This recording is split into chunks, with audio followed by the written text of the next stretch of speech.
Kinabukasan, pagkagising ko, nagtungo ako sa banyo at nagbabad sa bathtub na may gatas na ipinahanda ko kay Manang sa umagang iyon. Halos 1 oras din ako na nagbabad sa bathtub bago ako nag-shower. Nang makabihis na ako, pinatuyo ko muna ang aking buhok. Blinower ko pagkatapos ay naglagay ako ng lotion sa buo kong katawan. Kumuha ako ng pamputol para sa wire na nakatali sa daga. Nang hawak-hawak ko na ang pamputol sa alambre, may narinig akong boses sa ibaba na para bang isang matandang babae. Pero hindi ko yun pinapansin dahil akala ko'y si Manang lang iyon. Bagkus ay nagtungo ako sa pintuan ng aking silid at handa ko nang putulin ang wire na nakatali sa daga. Ngunit narinig ko ulit ang boses ng isang matanda. Napahinto sa ere ang pagputol ko sa wire na nakatali sa daga at pinakinggan ng boses na parang umaakyat sa hagdan. Ay, namimiss ko rin ang bahay na ito.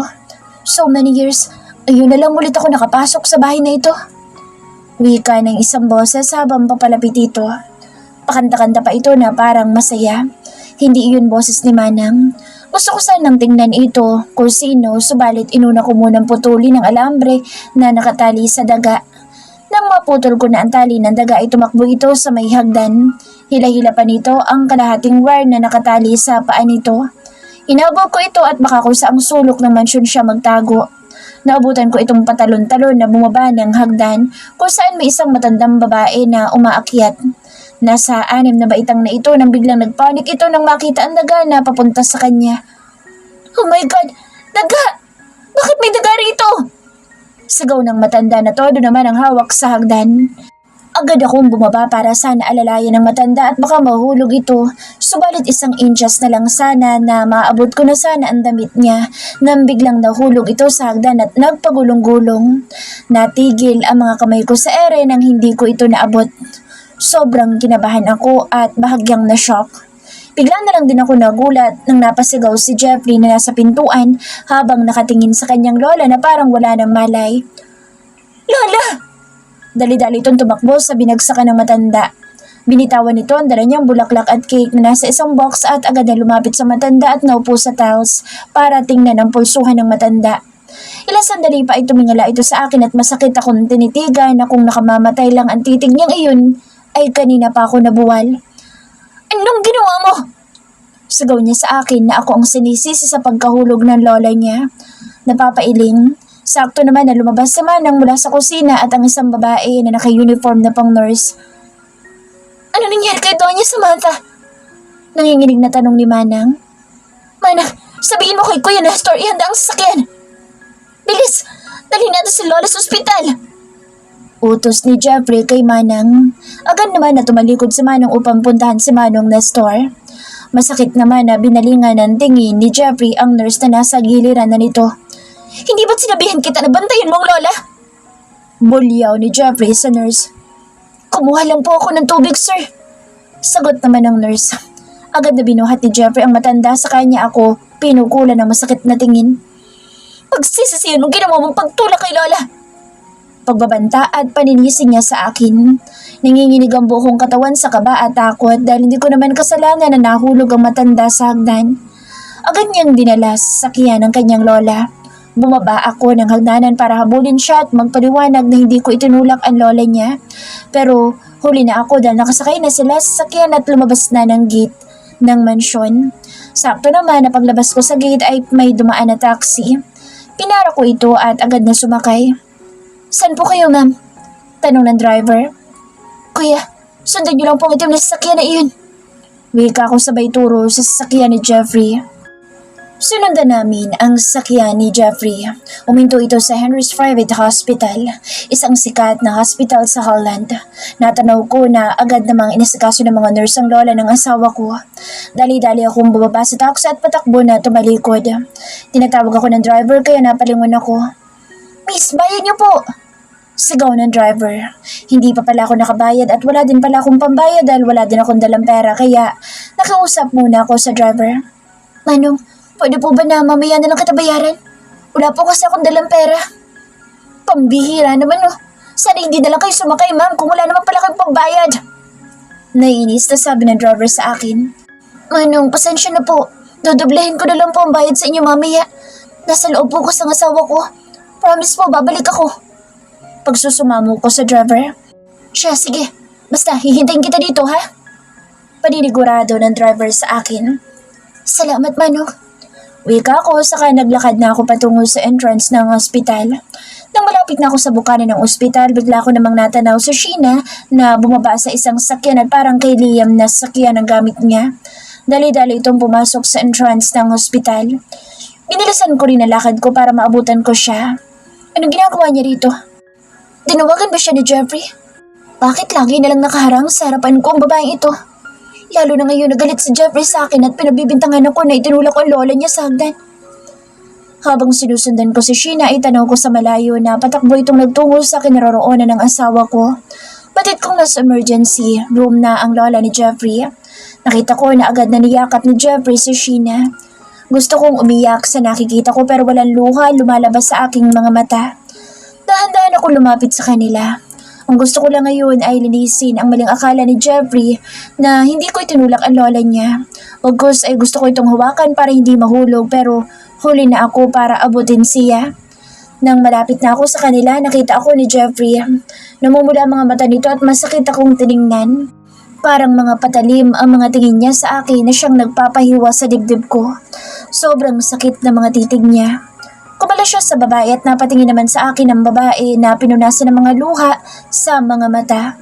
Ako magsasalita na sana ako nang bigla akong lapitan ni Jeffrey at hinawakan ng mga pangako at isinandal sa pader. May gana ka pang pumunta rito? Kaga ka! Napahawa ako sa braso niya, nakahawak na mahigpit sa pangako. Jeffrey, bitawan mo ako! Nasasaktan ako! Pagsusumamo ko sa kanya. Wala ka na bang ibang gagawin kundi ang manakit ng kapwa mo, ha? Galit nitong tanong na kulang na lang sa kanina ko. Lalo niya pang diniinan ang paghawak sa pangako. Jeffrey, tama na! Nasasaktan mo na siya! Awat naman ni Sheena sa kanya. Jeffrey, wala akong kasalanan! Umiiyak kong pagtatanggol ng aking sarili. Tinitiis ko na lang ang sakit ng pagkakapisan niya sa aking panga. Wala! Kitang-kita ng dalawang mata ko na itinulak mo ang lola ko. Galit niyang sabi at lalo akong isinandal sa pader. Umiling-iling ako dahil hindi ko naman talaga iyon ginawa. Hindi ko siya itinulak, Jeffrey. Jeffrey, tama na yan. Awat ulit ni Sheena sa kanya. Binitawan naman niya ang pangako ng pabalibag kaya napayuko ako sa sakit. Inilalaya naman ako ni Sheena. Huwag mong paalisin ang babaeng yan. Galit na utos ni Jeffrey kay Sheena at ako man tatalikod na sana ito na magsalita si Sheena. Ganyan ka ba talaga magtrato sa asawa mo? Galit na tanong ni Sheena sa asawa ko. Inilalayan ako nitong umupo. Napahikbi ako. At anong gusto mong gawin ko, ha? Lambingin siya? Pagkatapos niya itulak si Lola? Balik na tanong ni Jeffrey kay Sheena. Kahit na! Hindi mo dapat siya pinagbubuhatan ng kamay dahil kahit anong gawin mo, asawa mo pa rin siya. Pagtatanggol ni Sheena sa akin na siya kong ikinamangha sa kanya.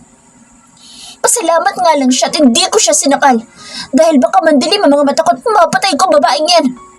Galit naman na sabi ni Jeffrey kay Sheena sabay duro nito sa akin. Lalong sumakit ang puso ko sa sinabi niyang iyon. Agad naman dumapo ang mga palad ni Sheena sa mukha niya. Malakas na sampal ang pinakawala ni Sheena sa mukha ni Jeffrey. Kahit ako nagulat sa ginawang iyon ni Sheena. Hindi ko akalain na ipagtatanggol ako ng kabit ng asawa ko.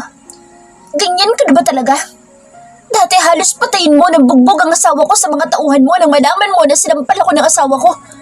Ngayon, tingnan mo sarili mo. Natiis mo na pagsabihan ng asawa mo ng ganyan? Galit na sabi ni Sheena kay Jeffrey. Nagtaka ako sa sinabi niyang iyon na ipinabugbog ni Jeffrey si Liam. At bakit asawa pa rin ang tawag ni Sheena kay Liam? Asawa ko lang siya sa papel at wala siyang karapatan na saktan ng sino man sa inyo ni Lola. Mariin na sagot ni Jeffrey kay Sheena. Ang bawat salitang lumalabas sa labi niya, siya namang lalong nagpapabaon ng punyal na parang sumasaksak sa puso ko. Hindi ko itinulak ang lola mo, Jeffrey. Maniwala ka sa akin. Umiiyak kong wika. Shut up! Sabay duro pa nito sa akin. Jeffrey, tama na. Bakit hindi mo hayaan na makapagpaliwanag siya, ha? Pagtatanggol ulit ni Sheena sa akin. Para ano, ha? Kitang-kita ng dalawang mata ko na itinulak niya si Lola kaya nahulog si Lola sa hagdan. Pagdiniin pa ni Jeffrey sa paniniwala niya. Isipin mo na lang na asawa mo pa rin siya. Pinsan pa siya ng asawa ko, kaya sana hayaan natin siyang magpaliwanag. Jeffrey, alam ko ang pakiramdam ng mapagbintangan. Alam ko kung anong pakiramdam na pinagbintangan ka sa bagay na hindi mo naman ginawa. Kaya huwag mo na sanang hayaan na maulit muli kay Chris ang nangyari sa akin noon. Makahulugan na sabi ni Sheena na siyang pinagtatakhan ko. Iba ang nangyari noon. Iba ngayon, Sheena. Ako mismo nakakita na itinulak niya, Lola. Pagpupumilit pa nitong pagbintang sa akin. Kaya huwag mong hayaan na umalis sa babaeng yan dahil paparating na mga pulis dito. Dugtong pa nito. Anong ibig mo sabihin na? Gulat kong tanong na may halong pangamba. Malalaman mo mamaya.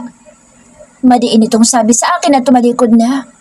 Kung ipapakulong niya man ako sa kasalanan na hindi ko nagawa, handa kong harapin iyon dahil alam kong lilitaw din ang buong katotohanan. Umupo si Sheena sa tabi ko, tinagod-hagod ang likod ko habang tumutulo ang mga luha sa aking mga mata. Pakiramdam ko'y nagkaroon ako ng kakampi sa babaeng kinaiinisan ko. Pagpasensyahan mo na si Jeffrey. Masyado lang kasi siyang protective pagdating sa mga taong mahal niya. Wika ni Sheena sa akin. Kung ganoon, hindi ako kabilang sa mga taong pinoprotektahan ng asawa ko. Hindi ako kabilang sa mga taong mahalaga sa buhay niya. Ano lang ba ako sa buhay niya? Pang-display? Paniwala ka. Hindi ko itinulak ang lola niya. Gusto ko lang sanang abutin ang lola niya. Kaya lang nung aabutin ko na sana ang damit niya, bigla na lang siyang nahulog. Umiiyak akong paliwanag kay Sheena. Pero kahit anong ipaliwanag mo sa kanya, alam ko sarado pang isip niya ngayon. Lalo na at galit pa siya sa'yo. Kaya mabuti pa tumakas ka na muna bago pa dumating ang mga pulis. Palamigin mo muna ang ulo niya.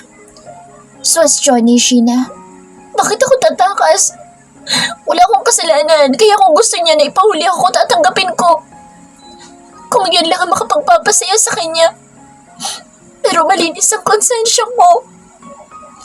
Umiiyak kong wika kay Sheena. Hindi mo pa alam ang pwede niyang gawin sa'yo.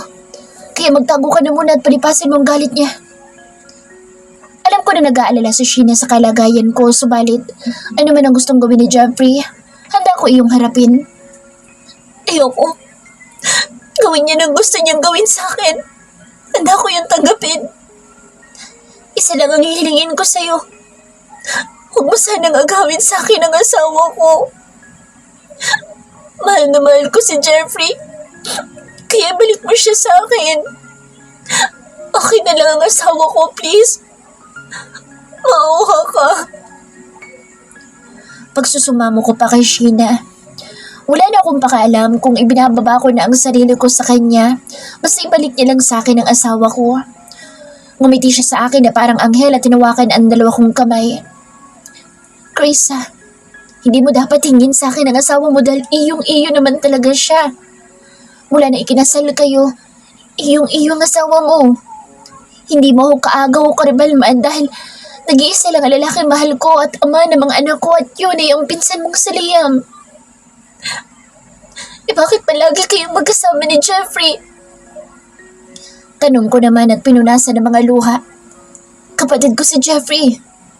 Ako nawawala niyang kapatid. Magkasama kami dahil palagi kami pumupunta kay Lola sa hotel na iyon. Wala kang dapat ipagsalo sa akin, Krisa, dahil kapatid ko si Jeffrey. Nakatulala akong tumingin kay Sheena. Hindi ako makapaniwala sa aking narinig mula sa kanya. Magkapatid sila ng asawa ko? Hindi ako makapaniwala sa narinig ko mula kay Sheena na magkapatid pala sila ni Jeffrey. Ibig sabihin, yung kambal na ipinanganak mo kay Liam yun? Mahinang tanong ko at hindi makapaniwala. Oo. Nung araw na pagdating ko sa mansyon, tuwang-tuwa ko dahil nandyan si Liam. Gusto ko ipakilala siya kay Lola pero nung sinalubong niya ako ng sampal, hindi ko na nagawa magpaliwanag. Saka naman ang pagdating mo. Nung araw na paglabas namin ni Jeffrey sa labas ng mansyon, dinugo ako. Dinala ko ni Jeffrey sa ospital at doon nalaman ko na buntis na ako sa mga kambal namin ni Liam. Napakagat ako ng labi sa sinabing iyon ni Sheena. Shit! Ang tanga-tanga ko. Kaya pala galit na galit sa akin si Jeffrey. Dahil ako naging dahilan kung bakit muntik ka nang makunan sa mga pamangkin ko. Wika ako nang may pagsisisi sa nagawa ko noong pagsampal at pananabunod sa kapatid ng asawa ko na si Sheena. Tapos na yun, kaya wag na natin balikan. Kasal na kami ng pinsan mo. Hindi bilang si Fabio, kundi bilang si Liam. Sayang, wala ka nung kasal namin sa Isla del Monte. Hindi mo nasaksihan ang kalokohan nila Liam at Lance at ni Jeffrey. Sila ang may pakana para makasal ulit kami ni Liam na hindi ko nalalaman. Nakangiting sabi ni Sheena. Wala man lang akong kaalam-alam sa nangyari noon. Yun siguro mga panahon ay kinulong ako ni Jeffrey sa maliit na bahay na iyon. I'm sorry. Sorry kung nasaktan kita noon dahil akala ko babae ka ni Jeffrey. Akala ko niloko mong pinsan ko. I'm sorry, Sheena. Hingi ko nung paumanhin kay Sheena at niyakap. Okay lang yun. Ngayong alam mo na ang totoo. Ang gusto ko ay maging masaya sana ang pagsasama niyo ng kapatid ko. Sana hindi mo siya sukuan, Krisa. Sana intindihin mo na lang muna siya. Wika naman ito sa akin at kumala sa pagkakayakap ko. Mahal na mahal kong kapatid mo, Sheena. Handa akong tagapin lahat ng parusa niya sa akin. Tugon ko naman sa kanya. Maya-maya pa'y may 2 pulis na dumating. Papunta iyon sa amin ni Sheena. Nakita ko naman si Jeffrey na pabalik na rin sa gawin namin. Agad naman ako itinuro ni Jeffrey sa mga pulis. Hulihin niyo ang babaeng yan at ikulong ninyo. Siguraduhin ninyong hindi yan makakalabas ng kulungan. Determinadong sabi ni Jeffrey sa mga pulis at agad naman akong pinusasa ng mga ito. Krisa Alvarez Bright, hinuhuli ka namin sa pagkakasalang attempted murder kay Doña Samantha Bright. Ikaw ay aming hinuhuli. Wika naman ng isang pulis na nagposa sa akin. No! Jeffrey, please! Makinig ka naman sa akin. Wala akong kasalanan. Sheena, tulungan mo ako, please. Umihi akong pakausap sa magkapatid. Sobrang kinakabahan ako sa maaaring mangyari. Jeffrey, kailangan pa bang umabot sa ganito? Mataas na boses naman na tanong ni Sheena sa asawa ko. Ikulong niyo ang babaeng yan. Utos ni Jeffrey sa mga pulis. Hindi niya pinansin ang sinabi ni Sheena sa kanya. Galit na galit siya sa akin. Alam kong kahit anong gawin ko ang pagpapaliwanag sa kanya, hindi siya makikinig. Wala na ako nagawa kundi ay sumama sa mga pulis pero bago pa ako sumama ay nakiusap ako kay Sheena. Sheena, pakibayaran mo muna ang taksa na sinakyan ko. Wala kasi akong pera na dala. Ito plate number niya. Sabay abot ko ng papel na dinukot ko sa bulsa ng akin tokong nasuot. Kinaladkad na ako ng mga pulis palabas ng ospital. Lumingon pa ako para tingnan sila bago kami tuluyang lumabas ng mga pulis. Subalit sa mukha ng asawa ko'y wala man lang pagsisisi na pinahuli niya ako sa kasalanang hindi ko naman ginawa. Hindi ko man lang makita sa mga mata nito ang pagmamahal para sa akin kundi puot at galit ang nakikita ko sa mukha niya. Habang nasa patrol na ako, hindi ako makapaniwala na magagawa ito sa akin ng asawa ko. Hindi man lang sumagi sa isip ko na makukulong ako sa buong buhay ko. Bakit nangyari sa akin ang mga bagay na ito? Tulala lang ako habang nakatingin sa labas ng bintana ng sasakyan at nakatingin sa kawalan. Maya-maya ay may tinawagan ng pulis. Sir Jeffrey, sumunod na lang po kayo sa presinto para makapag-file po kayo ng formal na reklamo. Yun lang at ibinaba niya na ang cellphone nito.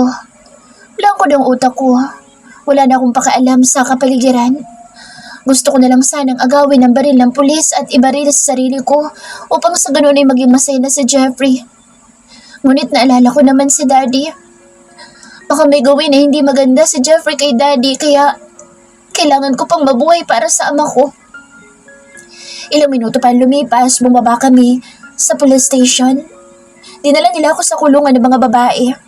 2 lang nandoon sa loob ng kulungan na makakasama ko sa loob ng selda. Nang nasa loob na ako ng selda, para akong kandila na unti-unting nauupos. Dahan-dahan akong umupo sa isang sulok at impit na umiyak habang yakap-yakap ang aking mga tuhod. Mommy, tulungan niyo po ako. Mababaliw na ako, Mommy.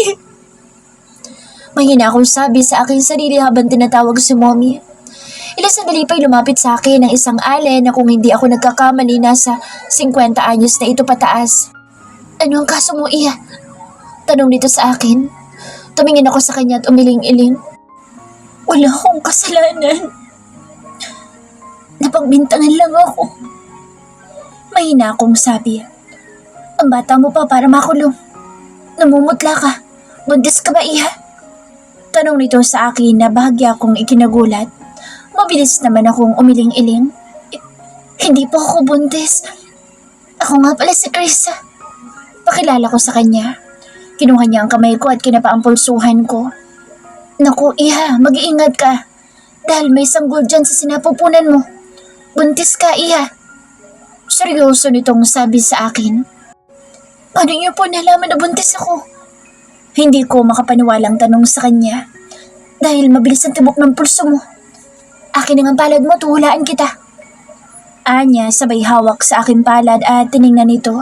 Parang binabasa niya mga guhit sa aking palad. Kailangan malampasan mo lahat ng pagsubok sa buhay mo. Marami ka pang pagdadaanan na hirap. Pero may naghihintay na ligaya sa'yo. Basta wag na wag kang susuko. At muli magkukross ang landas na lalaking panghabang buhay mo makakasama. Sa muli ninyong pagkikita, puro dusang mararanasan mo. Pero wag kang bumitaw. Dahil sa kabila ng dusang iyon sa piling niya, makakamit mo ang tunay na ligaya sa kanya pagdating ng tamang panahon. Paghuhula ng alis sa akin. Nangilabot ako sa sinabi niya at agad na binawi ang mga palad ko sa kanya. Saka muling niyakap ang mga tuhod ko. Baliw yata ang babaeng to. Bulo na isip ko. Bigla namang nagsalita ang babaeng nasa likuran niya na siguro nasa edad 40 pataas. Totoo ang mga hula ni Mama Luisa kaya huwag ka magduda sa kanya. Ako nga pala sa Daisy. Tawagin mo na lang akong Ate Des. Pakilala nito sa akin. Ngumitila ako sa kanila ng tipida. Maya-maya may isang pulis na lumapit sa selda na kinaroroonan namin. Isang pulis na babae. Psst! Mama Lu! Tawag nito sa matandang nanghula sa akin. Lumapit naman na matanda sa kanya. Mamayang gabi tatakas na kayo sa seldang ito. Sa likuran kayo dumaan at walang bantay roon. Iiwanan ko itong susi. Kayo nang bahalang magbukas mamaya. Wika pa ng pulis na kausap ni Mama Lu kung tawagin ni Ate Des. May ibinigay ang pulis kay Mama Lu at marahil iyon ang susi. Hindi rin nagtagal ang pulis at umalis na ito. Tatakas tayo mamaya. Mahinang sabi ni Mama Lu sa amin ni Ate Des. Kumunot naman ang noo ko sa binabalak nito. Bakit kayo tatakas? Hindi ba kayo natatakot na baka mahuli kayo? Tanong ko. Naku, iha. Mas matakot ka kapag tumagal ka rito. Lalo na sa ganda mong yan. Pagpapasapasahan ka ng mga pulis dito na halang ang bituka sa laman. Kaya kung gusto mo pang mabuhay at makita ang sanggol dyan sa sinapupunan mo, sumama ka na sa amin mamaya. Pangungumbinsi naman ang matanda sa akin. Gumuhit ang takot sa aking dibdib kaya nagdadalawang isip ako kung sasama ako sa kanila o hindi. Paano kung nagsisinungaling sila? Paano kung lalo ako mapahamak? Subalit paano kung pagpasapasahan nga ako ng mga pulis at gahasain nila ako? Nag-isip ako na mabuti kung ano ang dapat kong gawin. Paano po ninyo nasisigurado na makatakas tayo sa lugar na ito? Interesado kong tanong kay Mama Lu. Subalit sa halip na sagutin niya ako'y gumuhit siya sa semento gamit ang uling. Paglabas natin dito tayo dadaan sa bahaging ito. Sabay turo ni Mama Lu sa iginuhit niyang sketch sa semento. Walang bantay sa gawing ito. Maingat tayong gumapang dito. Patuloy niyang sabi habang tinuturo ang dadaanan namin. Paglabas natin dito, puro kagubatan na ang bubungad sa akin. Babaybayin lang natin ang daan na ito. Pagdating natin sa highway, may sasakyang naghihintay sa atin. Sasakay tayo. At kapag nakalayo na tayo, ibababa ka na namin sa lugar na malayo dito. At kung may pagtataguan ka, mas mabuting magtago ka dahil kinabukasan, nasa dyaryo na mga mukha natin. Sabi pa ni Mama Lu sa akin. Pero paano kung wala akong mapupuntahan o mapagtataguan? Kapag doon ako sa probinsya ng mami ko, magtatago at makikita ko ng asawa ko roon. Siguradong pauhuli niya ulit ako at ipakukulong.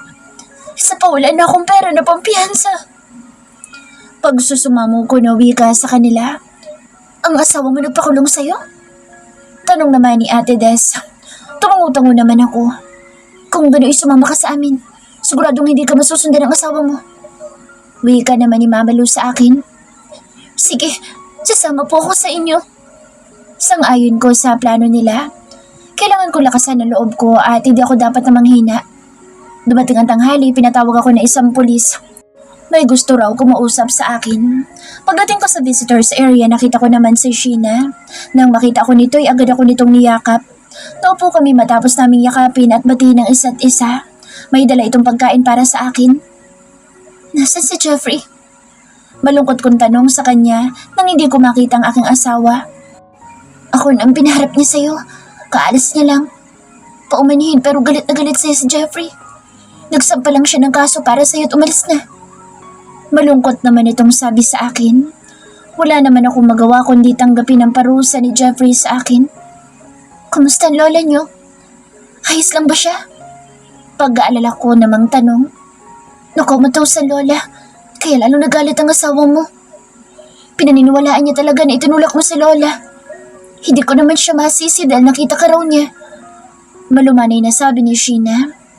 Napayuko na lang ako dahil ayokong makita niya ang pagbabadya ng mga luha sa aking mga mata.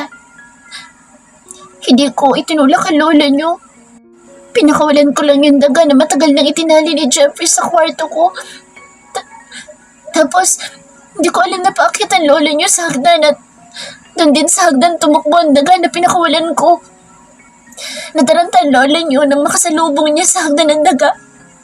Dali-dali pa nga akong bumaba para sana hawakan siya o abutin pero huli na ang lahat. Ang nakita ni Jeffrey, ang akma kong aablutin ang damit ng lola niyo sa dibdib nito. Paliwanag ko kay Sheena. Hindi naman ako umaasa na maniniwala siya sa akin o hindi. Ang mahalaga, nasabi ko ang totoong nangyari sa'yo. Sabihin mo yan sa hukuman kapag nag-hearing na. Intindihin mo sana si Jeffrey, Krisa. Mahal na mahal niya ang lola. Kaya, unawain mo sana siya. Darating din ang araw na marirealize niya rin ang mga maling desisyon niya na nagawa. Wika naman ni Sheena sa akin. Okay lang. Naintindihan ko naman ang kapatid mo. Alam ko naman na sa simula pa lang na pagsasama namin marami ng mali. Alam ko sa umpisa pa lang, wala na akong halaga sa kanya. Pero maniwala ka man o hindi, mahal na mahal kong kapatid mo. At handa akong maghintay kung kailan niya ako matututunang mahalin. Umiiyak ko sabi sa kapatid ng asawa ko. Hinawakan nito ang mga kamay ko. Huwag kang mag-alala, darating din ang araw na mamahalin ka rin ni Jeffrey. Sheena, may ballpen ka ba't papel? Nais ko sanang sulatan ng kuya mo at gusto kong iabot mo yun sa kanya. Pakausap ko naman kay Sheena. Kumuha siya ng ballpen at papel sa kanyang bag pagkatapos ay iniabot niya iyon sa akin. Nang iniabot na sa akin ni Sheena ang papel at ballpen ay sinulatan ko si Jeffrey. Honey, alam kong galit ka sa akin at alam ko, sa umpisa pa lang wala na akong puwang sa puso mo. Isa lang sana ang inihiling ko. Huwag mo sanang pababayaan ang daddy ko. Kung ano man ang kasalanan niya sa'yo, sana'y mapatawan mo siya. Alam ko na kahit ipagtanggol ko ang sarili ko, wala pa ring silbi. Dahil ang galit sa puso mong nangingibabaw. Tandaan mo, mahal na mahal kita. Kung ano man ang mangyari sa akin, huwag mo sanang pabayaan ng daddy. Patawarin mo ako sa lahat ng mga kasalanan ko sa'yo. Nagkita man tayo sa maling panahon. Nagpapasalamat pa rin ako dahil nakilala kita. Sana kapag nag-cross ulit ang landas natin, naway mahalin mo na ako. Ikaw lang mamahalin ko, Jeffrey. Mahal na mahal kita. At hindi ako galit sa'yo kung ipinakulong mo man ako. Naintindihan kita, Han. Simula nang minahal kita, hindi na ako marunong magalit sa'yo. Ingatan mo sana sarili mo. At huwag kang magpapawis. Baka magkasakit ka lalo. Lalo na't wala ako sa tabi mo para punasan ng pawis mo, talagaan ka. Mapatawad mo sana ako sa lahat ng mga kasungitan ko sa'yo noon. I love you, honey. Krisa. Pagkatapos kong isulat sa papel ang gusto kong sabihin kay Jeffrey, binigay ko na ang sulat kay Sheena na nakatupi. Ikaw na muna bahalang magbigay niya sa kapatid mo. At ikaw na muna bahala sa kanya. Salamat sa lahat. Bilan ko kay Sheena. Pagkatapos namin mag-usap, ibinalik na ako ng pulis sa loob ng selda. Agad naman na lumapit sa akin ang dalawa at nangusisa. Sinong bisita mo? Tanong ni Mama Lou. Ang kapatid ng asawa ko. Tapid kong sagot. Tumango lang sila at hindi na nag-usisa pa. Sumapit ang gabi. Tulad nga ng plano, pagsapit ng hating gabi tumakas kaming tatlo. Nakasunod lang ako sa dalawa dahil alam ko na alam nila kung saan kami pupunta. Mabuti na lang hindi kami nahuli ng mga pulis pero ang layo ng binaybay namin. Ang dilim ng daan at ang mga bituin at buwan lang ang nagsasilbing liwanag namin tatlo. Tansya ko ay nasa kagubatan na kami. Kumuha ng kahoy si Ate Des na umiilaw at yun na naging gabay namin para makita namin ang isa't isa. Tigi-isa kami ng kahoy na iyon na may kulay puti na siyang silbing gabay namin sa aming paglalakbay. Krisa, ayos ka lang ba? Pag-aalala naman tanong ni Mama Lu. Nahis lang po ako. Tapid kong sagot. Sige, bilisan pa natin para makarating na tayo sa highway. Ani Mama Lu. Binisa namin ang paglalakad. Si Mama Lu ang sa unahan at ako naman sa gitna at si Ate Das naman sa hulihan. Ilang minuto rin siguro kami naglakad sa kagubatang iyon. Basang-basa ang damit ko ng mga hamog na mula sa mga dahon na nadadaanan namin. Habang binabaybay namin ang daan, naririnig na namin ang mga ugong ng sasakyan sa highway. Makalipas pa ang ilang sandali, tagumpay kaming nakarating sa highway. Hingal na hingal ako. Pakiramdam ko mawawalan ako ng hininga. Patid kong ganoon din ang dalawa dahil pabagsak ang mga ito na umupo sa gilid ng kalsada. Walang bahay sa paligid. Nakayoko naman ako na tumukod pa mga kamay sa dalawa kong tuhod habang habol ko ang aking hininga. Sa hindi kalayuan natanaw namin ang isang itim na sasakyan na kulay itim. Patay sindi ang ilaw sa bandang unahan. Hudyat na iyon na nga ang sundo namin. Halina kayo. Yaya ni Mama Lu at tumayo ito. Tumawid na rin ako ng tayo para maghanda na naman sa paglakad patungo sa sasakyan. Nangangawit na ang mga paa ko.